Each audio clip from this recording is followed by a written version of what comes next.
Part 2 Readings.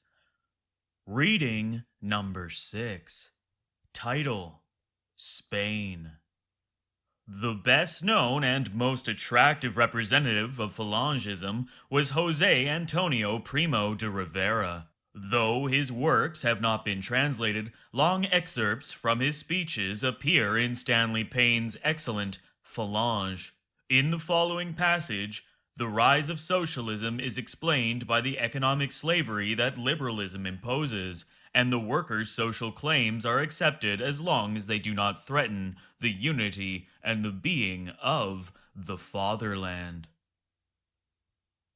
End of Eugen Weber's foreword for Readings number 6. Reading number 6A, entitled José Antonio Primo de Rivera, What the Falange Wants, asterisk.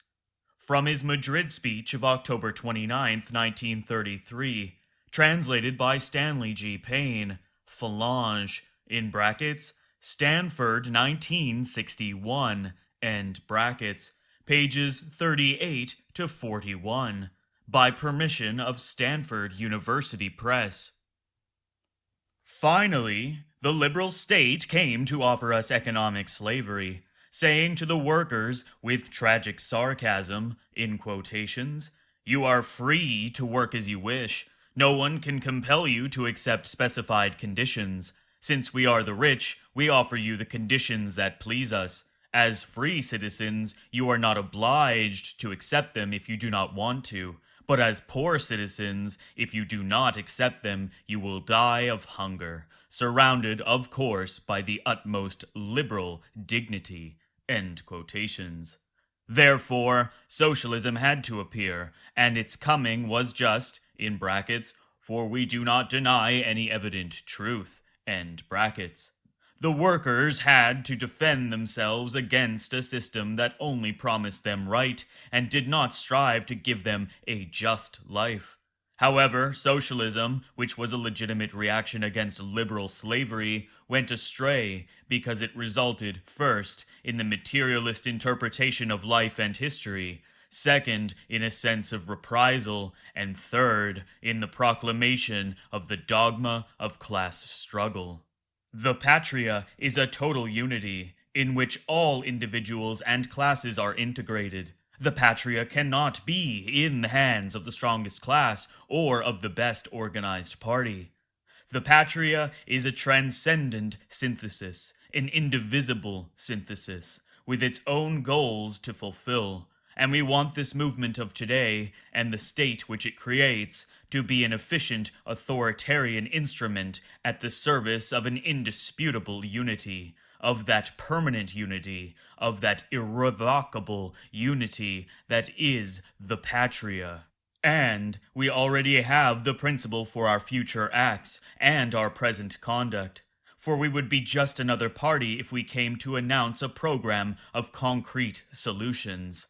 Such programs have the advantage of never being fulfilled. Here is what is required by our total sense of the patria and the state which is to serve it. That all the people of Spain, however diverse they may be, feel in harmony with an irrevocable unity of destiny. That the political parties disappear. No one was ever born a member of a political party. On the other hand, we are all born members of a family. We are all neighbors in a municipality. We all labor in the exercise of a profession. We want less liberal word-mongering and more respect for the deeper liberty of man. For one respects the liberty of man when he is esteemed, and we esteem him, the bearer of eternal values, when he is esteemed as the corporate substance of a soul, capable of being damned and of being saved. Only when man is considered thus can it truly be said that his liberty is respected, and more especially if that liberty is joined, as we aspire to join it, to a system of authority, of hierarchy, and of order. Finally, we desire that if on some occasion this must be achieved by violence, there be no shrinking from violence. Because who has said, while speaking of in quotations, everything save violence, end quotations, that the supreme value in the hierarchy of values is amiability? Who has said that when our sentiments are insulted, we are obliged to be accommodating instead of reacting like men? It is very correct, indeed, that dialectic is the first instrument of communication. But no other dialectic is admissible save the dialectic of fists and pistols when justice or the patria is offended.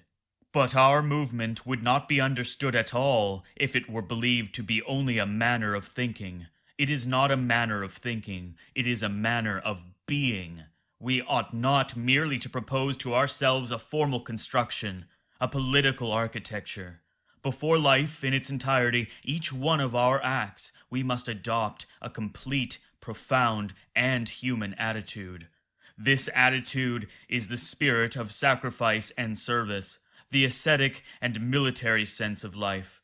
Henceforth, let no one think that we recruit men in order to offer rewards. Let no one imagine that we join together in the defense of privileges.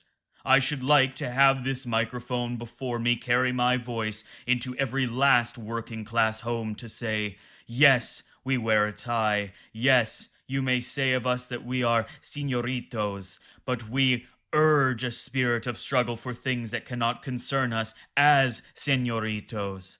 We come to fight so that hard and just sacrifices may be imposed on many of our own class, and we come to struggle for a totalitarian state that can reach the humble as well as the powerful with its benefits. We are thus, for so always in our history have been the señoritos of Spain. In this manner they have achieved the true status of señores, because in distant lands and in our very patria they have learned to suffer death and to carry out hard missions precisely for reasons in which, as señoritos, they had no interest at all. I believe the banner is raised. Now we are going to defend it gaily, poetically.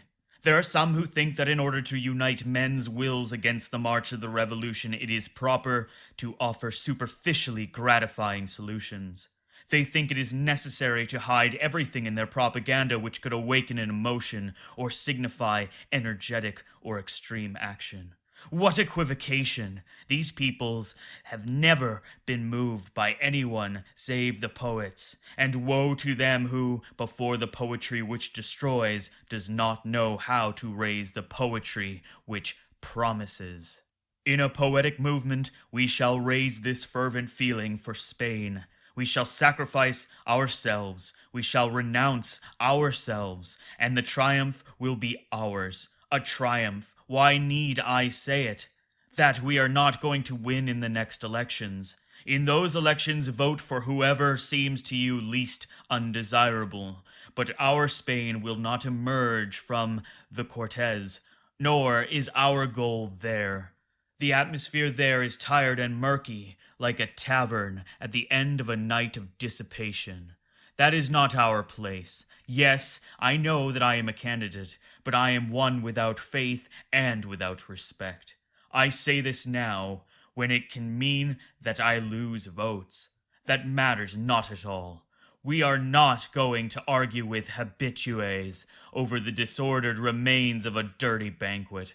Our place is outside, though we may occasionally have to pass a few transient minutes within.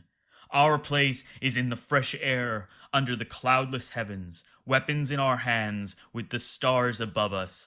Let the others go on with their merrymaking. We, outside, intense, fervent, and certain vigilance, already feel the dawn breaking in the joy of our hearts.